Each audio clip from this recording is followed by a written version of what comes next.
Hello everybody, welcome back to Torment, Ties of Numenera. Any case, please work save. Let's just pray that I don't have to redo all that, and that I won't like I had to last time. Anyways, welcome back! Yeah! Let's go touch this glowy ball right away. Get this sheet moving. Your fingers are twitching, your mind races. Each blink sends branching streams of white fire across the inside of your eyelids. You can't deny it. You feel stronger and sharper, more whole than when you landed here. Captive light swirls mockingly beneath the thick surface of the orb before you, obscuring shadows, memories behind it. You will need to claim them somehow if you're to be free of this place and find your companion. Coax the shadows to the front of the glass so you can see them, or crack the orb with your fists. I already said I'm not going the might route, so we're going to try off the intellect, and we'll go for the 85% chance. Oh, we failed. Did we lose some life? Yep, joink. But it's okay, because we still gained the intelligence. Failure! You shout at the orb until a hulking shadow strides to the surface of the glass, into the light. It is a hideous creature, a giant, and it is grinning. Its blood-stained claws leap through the surface of the glass and close over your head. Even in the attempt, you feel your confidence growing, and a memory arises in the crushing darkness.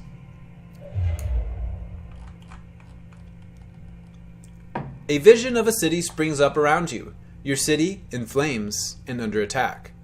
Her defenders have fought and died all day, and still the attackers keep coming. They fight as if your destruction were demanded of them. They care nothing for mercy, surrender, or plunder. What they want is blood. But you have brought a keen-eyed companion to the top of the tower. She has seen the way to stop the invaders. You need to get her to safety, and you need to rally your defenders. This actually reminded me more and more of Pillars of Eternity, which, by the way, I believe this is the same engine. I think, if I remember what I read correctly, that the Obsidian developers lended in Exile their engine, essentially, through some deal that they had. So this is the Pillars of Eternity engine that they built this on top of. But also with the past lives and stuff, reminds me of Pillars of Eternity, which I, by the way, did not get very far into at all. Same for Wasteland 2, I did not get far into those games. I'm hoping Torment will be the difference maker, since those were very combat focused, and this is the opposite of combat focused. But even as you turn toward the door of the tower, two of the attackers descend from a hovering machine. You don't have time to strike at them before they land. One is brutishly large, his weapon a vibrating axe. The other is slim, sheathed in glassy armor, and holding the hilt with a sizzling, invisible blade. Your companion backs away. She's too young to help. Your enemies advance single file, confined by the parapet. Trade blows with the giant, you can handle it for at least a strike or two.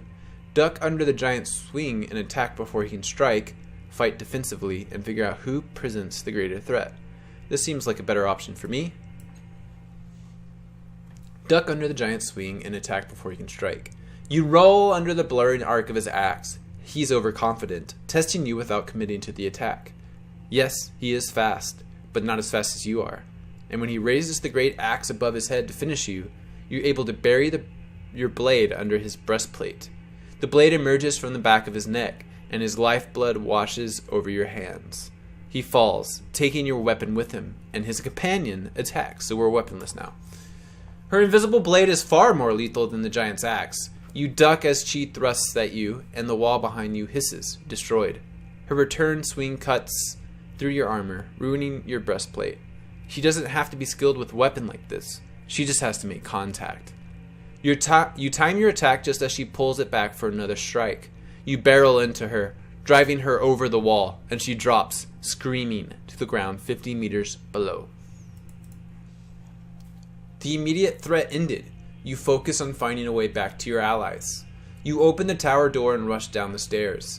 The door at the base of the stairs is slightly cracked, opening just a bit into the hall, and you hear more of the enemy soldiers beyond.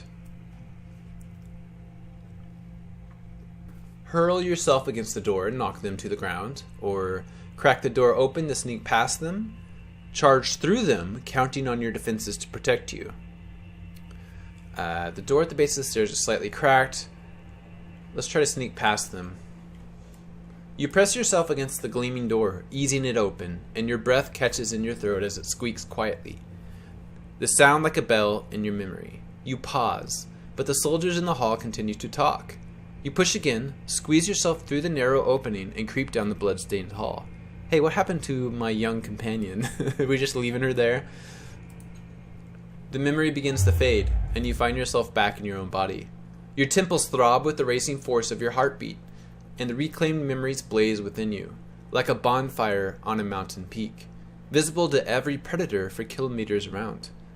A tremor rocks the floor beneath you, as though a massive fist has struck the room itself. Swaying on your feet, you see frantic movement within the borders of a mirror at the edge of the room. Mirror, you say? Oh yeah, this mirror. Toward victory! Oh no.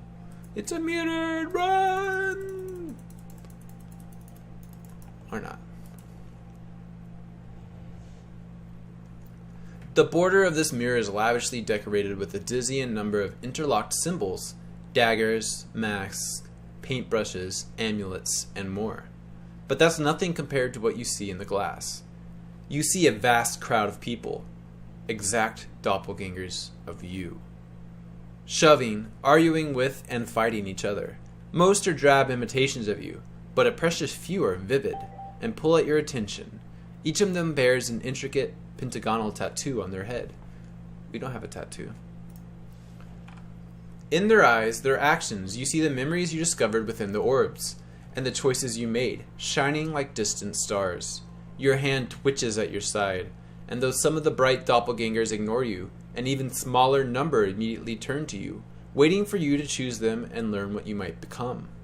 A rumble shakes the room, and a slow vibration spreads from the darkness below, rippling towards the ceiling. So we can point at the doppelganger moving cautiously through the crowd, tinkering with a mechanical device, or the one with the mystical symbol on its brow, or we can step away from the mirror.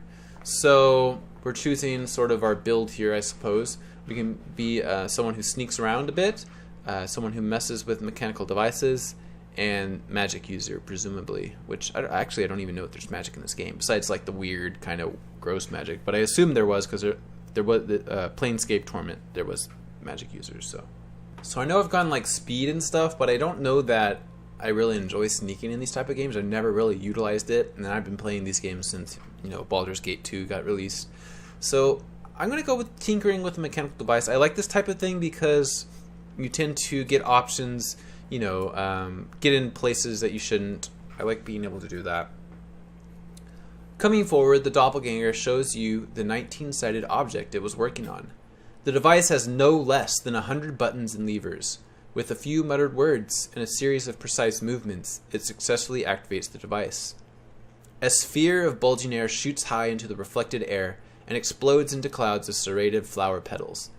The crowd of doppelgangers hoots and cheers. Bowing, the doppelganger pockets the device and waits for your decision. Oh, we can look at the other ones. Okay. So this was like an explosive device. I was thinking more of like a mechanical, not a computer. I don't think there's computers in this world, but something similar. So let's try the sneaky one just to see. Falling into a wary, well-balanced crouch, the doppelganger creeps towards you, scanning its surroundings with suspicious eyes. Each movement it makes is slow, subtle, and deliberate. Unfolding from the crouch, the doppelganger waits for your decision. Mystical symbol. The doppelganger shoulders its way through the crowd, casually donning an 8-fingered glove. Then it digs its fingers into the glass between you. With a grunt, it tears a hole in the surface shaped like a pointed ear. Carefully, the doppelganger speaks an unfamiliar word into your ear, and the ground itself seems to turn. As if you are standing inside the door the doppelganger has just opened. When you look around, the hole has disappeared, and nothing has changed. Or has it? The doppelganger plucks the 8-finger glove from its hand and waits for your decision. I gotta say, out of the 3, that was definitely the most cool, so it seems like they fucked with us anyway, so we're gonna just go with that. Oh. Gained descriptor, mystical. The remaining doppelganger scatter for the edges of the mirror and vanish. Your chosen identity steps forward. Its appearance changes as it steps out of the rippling glass. Its face exudes intelligence and confidence. Shadows of several devices shimmer all around it. Technology of several kinds, from a myriad of past ages. You get the feeling you, would be comfortable with all of it. The word nano sounds in your mind. Nano, nano. Nano? Hedge magic. Automatically succeed on the next quick fingers or scavenging task. Interesting. Your doppelganger continues walking, stepping into you, feeling you, making you whole. Your decision rings out into the cavernous room, awakening and unlocking vast mechanisms behind the walls. Suddenly, a grotesque noise rings through your shared worlds, like a bell if bells could rot. Something is coming. The mirror fades, leaving a dark, open doorway. You take a deep breath and step through. Okay, here we go. I wonder if we can last cast off Mystical Nano. Interesting. I wonder, like, how many other choices there were that I missed. Oh my god, look at all this. Alright, let's make our character. So let's start from left to right. 15 health, 5 speed, 7 intellect, just because I chose the mystical, I guess, because obviously I want more speed. But whatever. Exploration skills. Animesis. Plus 15% bonus per level on difficult tasks marked with the skill. The last cast off can access the memories of previous consciousnesses. This skill represents your focus and acumen when attempting to recall those experiences. Weird. Increases the character's cipher limit by 2 for each level of training. Can I only choose... Oh, I can't even chew these. I can't chew these. Why can't I chew? I'm not quite sure how this works at all. I don't appear to be able to click on anything. Your type determines the character's abilities, bonus skills, and stats. Once selected, your class cannot be changed. So we're mystical. Oh, these are the ones I already have. Why are they different color though? That's a little weird. Is this might? I don't know. So we can do. So we chose mystical. We had to choose mystical, I guess, from the other people. But now we can choose nano, jack, or glaive. And I'm about to reap with the arrow after I take a drink of water.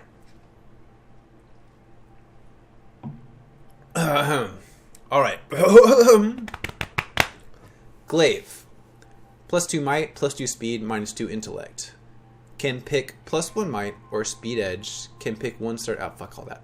Glaives are the elite warriors of the 9th world, using weapons and armor to fight their enemies. Hunters, guardians, and soldiers could be glaives. Sometimes scouts, warlords, bandits, and even athletes are glaives. Glaive is a common slang term used almost everywhere for any person skilled with weapons or a martial art, but in truth, it applies only to the best of the best. Glaives are warriors who command abilities far beyond those of a typical person with a sword. Most glaives are either strong, using the heaviest armor and weapons available and having a high might, or fast, sticking with light weapons and armor and having high speed. A few attempt to use both might and speed and stay somewhere in the middle. Glaives also use ranged weapons such as crossbows or buzzers. Some don't rely on weapons at all, preferring to use their bodies in hand-to-hand combat.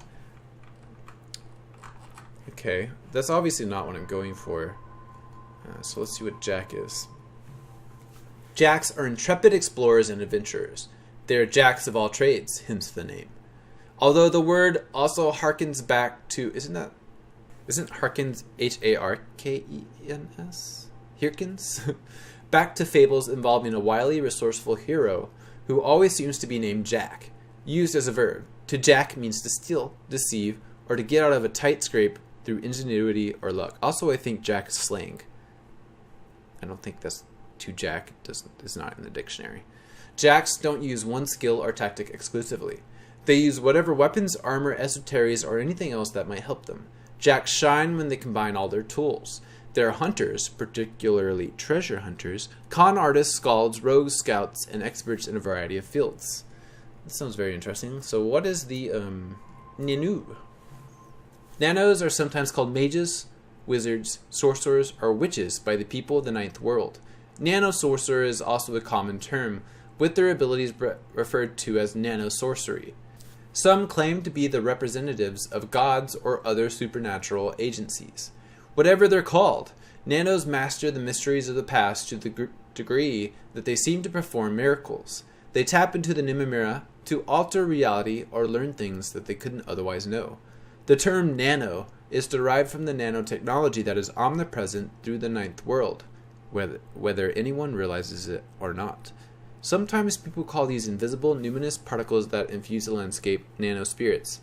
That's an interesting thought, because the idea for Numenera is that it's called the ninth world, right? So there were 8 worlds before it that existed in this universe or world or wherever the fuck they are. So this civilization is built on top of old civilization. So it's interesting to think that, because this is a trope, right, where an ancient civilization has died here and is sort of exploring around. But what if they died there? You didn't know they died there, but they had nanomachines that just went around and did weird shit to people. You would think it's magic, right? It's an interesting thought. Or maybe not. I don't know. This is a little cut off down here. I can't really see what this is, because, like, maybe if I click on it? No, see, it doesn't let me... Hello? Okay, I don't know what onslaught is, but it looks like lightning. Then we have all this other stuff: mystical, concentration, intimidation, persuasion. That's good. I like these traits. Whereas Jack has those. Seems like Jack just has less exploration skills, which I would think they'd have more because they're supposed to be the explorers, aren't they not? Heavy weapons, tactical weapons, heavy weapons. Honestly, I was thinking I was going to go Jack because I wanted to be a jack of all trades for this playthrough to get a feel of what I liked the best. But on the other hand, this seems better because they have better skills. Obviously, they have less might, but I was saying I didn't want to do that anyways. So yeah, let's go with the nano. That's what it told me it was going to be anyways. It doesn't actually... Does it tell me what these actually do for me? I mean, I know what they do, but... We'll up the intellect and speed. I like just going into those for now, since I don't really know what they do. Allocate stat edge points. Increase edge in the pool of your choice. Edge provides bonus to all tasks and challenges that use a particular stat. For each point of edge in that stat, you can use 1 level of effort at no stat pool cost. Edge also reduces the activation cost of abilities, eventually making some free to activate. So this might be interesting to just go in the one we're not going to do as much, because obviously I'm going to plan on going more intellect with this type of person. So maybe I want to do that for speed, and then speed will typically cost less since I'm going to put less into it. Does that make sense? I don't know. That might be dumb. Because you don't need... I don't know. Never mind. I don't know. Abilities allow you to perform special... I know what abilities are. Innervate heals 5 points of health. Removes 1 negative Vettel. Adaptation. +1 physical resistance. Teleport 1 ally to a point within medium range. Increases your level of training and cipher use. You can read the surface thoughts of most people or creatures you speak with. This can sometimes be useful when navigating tricky conversations. That sounds like the most fun to me. Oh, we can do 2. So what was cipher? Increases... all ciphers emit, ooze, or pulsate with strange energies and secretions. Without proper care and identification, storing too many together can cause catastrophic reactions. With training, you can learn to safely store additional ciphers with only a very slim chance of growing an unexpected appendage or other mutation. Okay. Alright, that sounds like a good thing to train in. I don't want it to be, like, gross. I don't want to start secreting stuff. I need control over my secretions, you know? That's what I like in life. Exploration skills provide benefits to any task and challenges you may come across, increasing your odds of success while using them. Some exploration skills may also have additional benefits, such as granting increased health or increasing the number of ciphers you can safely carry. Machinery. Machines, mechanics, and physical sciences. Natural sciences and physical creatures. Academic knowledge of sciences that are not physical and more natural. I guess we'll just go in there, because that just fits our character a little better. Only glaives receive training in weapon skills. Okay, fuck off. Here we go. Your descriptor provides additional modifiers to your starting stats and skills. Once selected, your descriptor cannot be changed. So, what fits the character we are building here? Swift, stealthy, observant. Maybe observant. Slick? What's slick? You're a fast talker and a fast thinker. You're not the toughest around, but you can usually manipulate situations such that you don't need to be. Okay, that sounds kind of interesting for what we're going for here. Wrathful. Okay, we're gonna go with slick. I like that for this character. It's kind of like a she's not the best mystic here. Slick Nano. Oh, we were already mystical. You have a gift with the Numenera, especially with the strange powers of the agents. You're not as good with people, though. No, I want to be better with people. It's weird that they set this up and then you change it after other things. I would think these would be the first things that you change. Okay, because I wasn't really clear to me what did what. So what's the difference here? Slick gives us more skills. Let's just go with that. Yeah, shut up. I'm a slick nano. The slickest of the nanos. Everything about this spectral figure seems dreamlike. He is a hazy silhouette who seems to be made of blue glass smoke. He wears stylish, well-cut clothes. His handsome, bearded face seems hauntingly familiar, though you've never seen him before. He breathes a sigh of relief when he sees you. We weren't sure that would work. We pulled our strength and channeled it through me to reach you, to rouse you, wake you up. He glances at the other figures here and frowns unhappily. The effort took more out of them than we anticipated. They're only shadows now, not even reflections. He shrugs. It's going to be a little more complicated than just waking up, though. Before I met you, it felt like something was hunting me. Do you know what it was? You said it's a complicated process. What do I need to do to heal my body? Who are those people? You called them shadows. If this place is my mind, why don't I remember any of this? Any of you? Who are you? How do you know all this? All that you're telling me? If this place is my mind, why don't I remember? No. You said it's a complicated process. What do I need to heal my body? I'm not going to read all these every time. First thing you've got to do is wake up from the dream state. You've probably landed near the resonance chamber. Just climb inside that, attune to the tides, and you should be fine. Before I met you, it felt like something was hunting me. He closes his eyes. I hope it's lost interest in you. It will annihilate us if it finds us. What do you mean, attuned to the tides? Tides are like a force, like gravity or magnetism or something, except they respond to people's actions and perceptions. Your body, that is, your body in the real world, needs the tides to survive. What's a resonance chamber? I remember pieces about it, but not the whole. It's a glass sarcophagus. In the real world, it's inside a crystal dome somewhere, with 5 mechanical arms around it and a metal ring set in the floor. I remember that. We were aiming toward it when we fell. When you open your eyes in the real world, it should be close to you. When we fell? Who are those people? You called them shadows. That's what they are. As I said, it's in your mind. You'll find reflections of people you knew. People you met in the real world and with whom you shared some kind of psychic connection. I don't know how or why. It just happens. If this place is my mind, any of you? Well, it was the first place for me anyway. You'd probably know better since it's yours. If you don't remember now, maybe it'll come to you later. Who are you? He pauses and looks down at himself, considering a long time before answering. I'm you. I'm a part of your mind. I'm a splinter. I was waiting here for you. We called you with the memories of the others who are here. I don't know what happened next.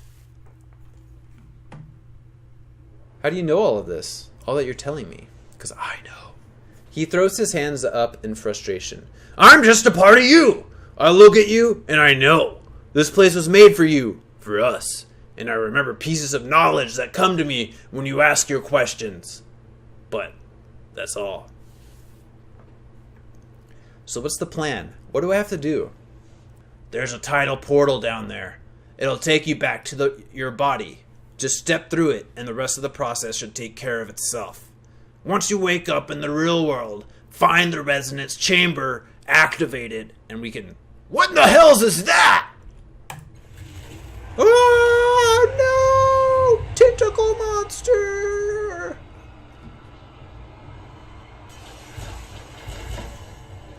Oh, there they go. The sorrow is anchored to those reflections. It's devouring their power.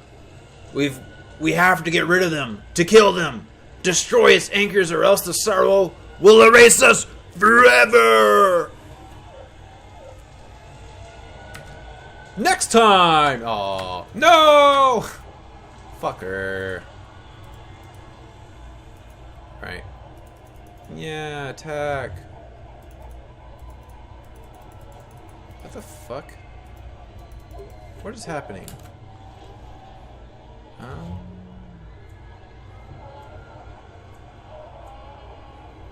Okay.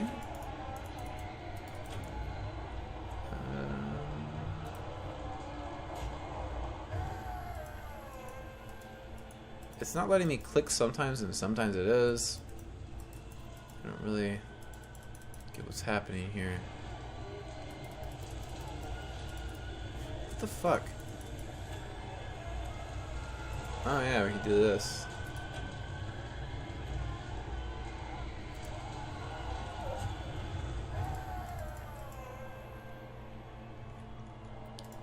Well, this is exciting. Seems they've kept the wonderful... Oh, it's turn-based! Oh, that's why I couldn't take actions, I see.